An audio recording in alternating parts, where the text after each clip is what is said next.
Chauhan Chauhan science classes में आपका स्वागत है। दोस्तों हम लोग पढ़ रहे हैं मैथ और मैथ में आज पढ़ने वाले हैं परसेंटेज। और परसेंटेज में हम लोग क्या पढ़ रहे थे, सेट थ्योरी। उसका हम रूल वगैरह बता दिए थे। तो दोस्तों आज उसका हम क्वेश्चन लेकर आए हैं टाइप 1 का। तो अगर मेरे चैनल पर पहली बार आए हैं, अगर मेरा पढ़ाया हुआ अच्छा लगता हो तो मेरी वीडियो को आप लाइक करें और अधिक से अधिक दोस्तों को जोड़ने का प्रयास करें। चलिए आ जाते हैं टॉपिक पर। टॉपिक हमारा क्या है, जो मैथ में आज हम पढ़ना है सेट थ्योरी का टाइप 1 क्वेश्चन पढ़ेंगे। टाइप 1 में हमने 2 प्रश्न अभी लिए हैं, लगभग 2 से 3 वीडियो इस पर जाएगा। ठीक है, तो अगर पढ़ाया हुआ अच्छा लगेगा तो आप लाइक एवं शेयर करें और सब्सक्राइब करना ना भूलें। तो चलिए आ जाते हैं, कुछ चीज़ों को समझते हैं। कहता है कि एक परीक्षा में 58% छात्र जो है अंग्रेजी में, ठीक है, और 37%, ठीक है, 37% गणित में तथा 19% दोनों विषयों में अनुत्तीर्ण हुए। अनुत्तीर्ण का मतलब होता है फेल हुआ। क्या हुआ? फेल हुआ। कितना? 58% अंग्रेजी में। देखिए समझने का प्रयास यहाँ करते हैं। जैसे मान लेते हैं कोई सब्जेक्ट है, मान लेते हैं मैथ है। क्या है? मैथ है। और मैथ में हमने मान लिया कि 70% जो है विद्यार्थी पास कर गया। क्या कर गया? पास किया। क्या किया है? पास किया है। तो 70% पास का मतलब है कि 100 में से जो है 70% पास किया है, तो 30% ऐसा है जो फेल किया है। क्या किया है? फेल किया है। उसी प्रकार से अगर हम कह सकते हैं कि कोई और दूसरा तरीका से हम समझ सकते हैं कि मान लेते हैं कि इंग्लिश है, इंग्लिश सब्जेक्ट है, अंग्रेजी में कोई व्यक्ति है वो, ठीक है, उसमें जो होता है 20% जो है छात्र पास कर गया। कितना प्रतिशत पास किया? 20%। तो फेल कितना किया गया? तो 100 में से 20 पास कर रहा है, तो फिर पास किया है, तो फेल कितना करेगा? 80%। इस चीज को समझिएगा। अगर यही बात बोलेगा कि अगर बोलेगा 40% जो विद्यार्थी है वो फेल कर गया। क्या कर गया? फेल किया। तो पास कितना किया होगा? तो 100 में से अगर हम 40 को घटा देंगे तो कितना पास किया होगा? तो जो पास किया होगा, तो हमारे पास कितना पास किया भाई? तो 60% जो है क्या किए होंगे? पास किए होंगे। ठीक है, तो इसका अर्थ यह है। तो ठीक, चलते हैं प्रश्न को सोल्व करते हैं। इस टाइप का प्रश्न अक्सर एग्जाम में पूछ लिया जाता है। देखिए क्या कह देंगे, हम इसको बनाने के लिए क्या बताए थे, इसका कुछ रूल नियम बताए थे। ठीक है, एक कॉलम बनाए थे, तो 2 का 2 कॉलम बनाएंगे, 3 का टाइप करेगा तो 3 कॉलम बनाएंगे। तो देखिए यहाँ बोल रहा है कि एक परीक्षा में 58% छात्र अंग्रेजी में है। कितना प्रतिशत? 58% छात्र। तो हम एक कॉलम बना लेते हैं भाई। चलो एक सर्कल बना लिए। आई क्या है कि 58% छात्र जो है, 58% छात्र जो है अंग्रेजी में, ठीक है, अंग्रेजी में। तो हम इसको मान लेते हैं ENG। अंग्रेजी में जो है कितना प्रतिशत छात्र? 58% छात्र जो है, 58% क्या है? छात्र है। 58% छात्र, 58% छात्र अंग्रेजी में, 37% छात्र गणित में। तो चलिए एक कॉलम और बना लेते हैं। तो 37% जो छात्र हैं वो किस में भाई? गणित में। कहने का मतलब मैथ में। किस में किया? मैथ में। मैथ में 37%। मैथ में कितना प्रतिशत भाई? तो 37%।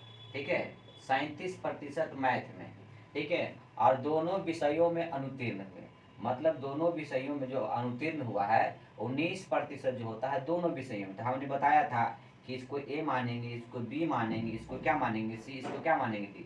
तो A जो होगा अंग्रेजी पढ़ने वाला होगा, B जो होगा मैथ और अंग्रेजी दोनों पढ़ने वाला होगा, C जो होगा क्या होगा? मैथ पढ़ने वाला होगा, और D जो होगा मैथ रीजनिंग सॉरी मैथ और अंग्रेजी दोनों नहीं पढ़ने वाला होगा। ठीक है, तो यहाँ पर हमने ये बात किए थे। तो बोला है कि 19% दोनों विषयों में। तो दोनों विषयों में जो पढ़ रहा है, तो यहाँ पर क्या लिखा जाता है? दोनों विषयों में 19%। तब पूछा है तो दोनों विषयों में कितने प्रतिशत क्या हुआ? छात्र उत्तीर्ण हो। उत्तीर्ण का मतलब होता है पास होना। क्या होता है? पास होना। आप देखिए ये जो 58% क्या है? फेल किया है। यह भी 37% क्या किया? फेल किया है। अगर आपसे हम पूछ दें कि अंग्रेजी में कुल कितना फेल किया, अंग्रेजी में कुल कितना फेल किया, तो देखिए 58% तो बता रहा है, लेकिन ये 19 को घटा देंगे हमारे पास जो घट के आएगा 39% जो होगा केवल अंग्रेजी में क्या करेगा? ठीक है, तो केवल अंग्रेजी में क्या करेगा? फेल करेगा। 39% जो छात्र होंगे अंग्रेजी में केवल क्या करेंगे? फेल करेंगे। ठीक उसी प्रकार से केवल मैथ में कुल कितने छात्र जो हुआ? मैथ में केवल मैथ में, ठीक है, मैथ में कितना फेल किया? अगर मैथ में जो है निकालेंगे तो अगर हम क्या करेंगे 37 में से 37 में से कितना घटा देंगे? 19 को घटा देंगे तो हमारे पास जो घट कर आएगा, ठीक है, 17 में से 9 गया तो 8, मतलब 18% जो हमारे क्या आ गया? घट के आ जाएगा। 18% जो छात्र हैं, ठीक है, किस में फेल किया भाई? मैथ में फेल किया। अंग्रेजी में कितना किया? 39%। दोनों विषयों में कितना किया? 19%। और मैथ में केवल कितना प्रतिशत किया, 8% किया। अब आपसे पूछा कि दोनों विषयों में कितने प्रतिशत छात्र उत्तीर्ण हुए, उत्तीर्ण का मतलब पास, ठीक है। तो दोनों विषयों में पास होने की, तो हम क्या बताए थे कि a plus B plus C plus D बराबर क्या लगाना है, 100%। टोटल कितना पर चेक करेंगे, 100। तो ए का जो मान हमारा निकला है, तो ए में टोटल कितना 39%, और बी के लिए दोनों के लिए बोले थे 19%, और सी के लिए हमने बात किया था कि सी जो होगा, सी के लिए कितना 18, और डी के लिए ना मैथ पढ़ेगा ना रीजनिंग पढ़ेगा। तो यहाँ पर देखिए देखा जाए कि ए का मान जो हमारे पास है 39%, बी का जो मान है हमारे पास दोनों विषयों का 19%, और सी का जो मान है हमारा 18%, डी का मान नहीं है तो छोड़ देंगे, बराबर क्या करेंगे 100%। जब तीनों इन सभी का जब जोड़ कीजिएगा, इस सबको जोड़िएगा तो आपके पास निकल के आएगा 76%, और प्लस डी बराबर क्या होगा, ठीक है 100%। जब इसको उधर ले जाएंगे, दूसरे साइड ले जाएंगे, तो डी डी को अगर प्लस में जाएगा तो माइनस में, तो डी बराबर जो निकल के आ जाएगा 100 में -76% क्या करेंगे, घटा देंगे, तो आपके पास जो बचेगा क्या बचेगा 24%, और 24 मतलब 24% जो होगा हमारा राइट आंसर होगा, क्या होगा राइट आंसर, ठीक है। 24% जो होगा क्या दोनों विषयों में कितने प्रतिशत छात्र उत्तीर्ण हुए, तो 24% ऐसे छात्र होंगे जो क्या होंगे, पास कर जाएंगे। कौन से भाई, दोनों मैथ और इंग्लिश और मैथ दोनों में क्या करेंगे, पास कर जाएंगे। ये पहले नंबर प्रश्न का सोल्व था। चलिए आप सोल्व कर देते हैं दूसरे नंबर प्रश्न को। दूसरे नंबर प्रश्न क्या बोला है समझिएगा, बोला है कि एक परीक्षा में 36% विद्यार्थी हिंदी में, मतलब हिंदी में कितना है, तो चलिए इसका सोल्व देख लेते हैं दूसरे का, ठीक है। दूसरे का सोल्व देखते हैं। आप देखिए कितना बोला, 36% जो विद्यार्थी है हिंदी में, तो हिंदी का कॉलम बना लेंगे हम। हिंदी हिंदी के लिख देते हैं HND, लिखते हैं क्या लिखते हैं, HND। हिंदी में कितना पास हुआ भाई, हिंदी में 36%, हिंदी में 47%, अंग्रेजी में फेल हुए। यहाँ पर भी फेल का बात बोला है, तो एक हिंदी का एक कॉलम बना लेते हैं, और एक किसका कॉलम बना लेते हैं, अंग्रेजी का, ENG का। अब बात कर लेते हैं हिंदी में कितना भाई, तो 36%, कितना प्रतिशत, 36%, ठीक है। आप बात कर लेते हैं अंग्रेजी में कितना प्रतिशत, तो अंग्रेजी में आपका बोल रहा है 47%, कितना प्रतिशत, 47%। दोनों विषयों में कितना बोल रहा है, 22%, दोनों विषयों में कितना प्रतिशत, 22%, ठीक है। फेल हुए, इस देखिए फेल करने वाला, यह भी फेल करने वाला है, यह भी क्या है, फेल करने वाला, ठीक है। हिंदी में 36% फेल कर रहा है, ठीक है। यहाँ पर आपसे बात किया जाए, ठीक है, दोनों विषयों में कितना कर रहा है 22%, और अंग्रेजी में कितना कर रहा है 47%। तो आपसे पूछा है कि दोनों विषयों में पास होने वाले विद्यार्थी का प्रतिशत ज्ञात किए, मतलब फेल कर देगा तो पास का पूछेगा, पास कर देगा तो फेल का पूछेगा।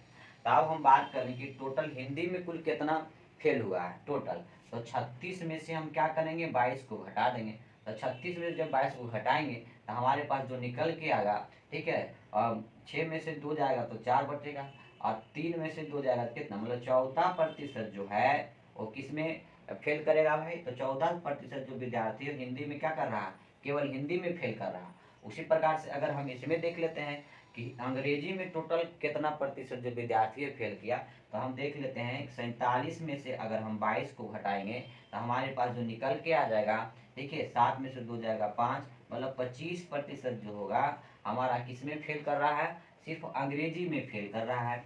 25% किस में कर रहा है, अंग्रेजी में सिर्फ क्या कर रहा है, फेल कर रहा है। तो आपसे पूछा है कि दोनों विषयों में पास होने वाला विद्यार्थी कितना है, तो यहाँ पर हम बात कर लेते हैं कि कुल निकालना होगा, टोटल कुल कितना क्या किया, फेल किया। तो उसके लिए हम बताए थे A plus B plus C plus D बराबर 100%। अब यहाँ पर बात कर लेते हैं, प्रतिशत जब भी निकाला जाता है वो 100 पर निकाला जाता है। तो A का मान आपके पास दिया है कितना 14%, B का मान आपके पास कितना है भाई, तो B का मान है 22 है, और C का मान कितना है 25 है, और प्लस D, ठीक है, बराबर कितना हो जाएगा 100%। अब देखिए ये भी आपका प्रतिशत में ही है, ठीक है। तो जब इसको आप जोड़िएगा तो आपके पास क्या निकल के आ जाएगा, देखिए 5 2 7 7 4 कितना 11 का 1 हो जाएगा, ठीक है। 2 2 4 कितना हो जाएगा 5 5 5, 2 2 4 1 5 कितना हो जाएगा 61%, और प्लस डी बराबर कितना हो जाएगा, ठीक है 100 पर। डी का वैल्यू निकाल दीजिए तो 100, और प्लस जाएगा तो माइनस में 61%, तो डी बराबर जो आपका मान निकल के आ जाएगा, यहाँ घटाएंगे तो 100 में से अगर 61 जा रहा है तो 0 में से 1 गया, ठीक है, 0 में से 1 मतलब यहाँ पर 10, 10 में से 1 गया तो कितना हो जाएगा 9 हो जाएगा, बच गया यहाँ 9, 9 में से 6 जाएगा तो कितना 3, मतलब 39% जो निकल के आ जाएगा, 39% जो निकलेगा हमारा आंसर निकल जाएगा। और जो 39 है जो हमारा बोला है कि दोनों विषयों में पास होने वाले कितने विद्यार्थी थे, तो दोनों विषयों में 39% जो विद्यार्थी थे, 39% जो विद्यार्थी थे क्या किए थे, पास किए थे। और ये जो हमारा होगा राइट आंसर होगा, ठीक है, क्या होगा राइट आंसर होगा। तो अगर मेरा पढ़ा हुआ अच्छा लगा हो तो मेरे वीडियो को लाइक करें और शेयर करें और अधिक से अधिक दोस्तों को जोड़ने का प्रयास करें। फिर मिलेंगे हम ऐसे टॉपिक लेकर। धन्यवाद।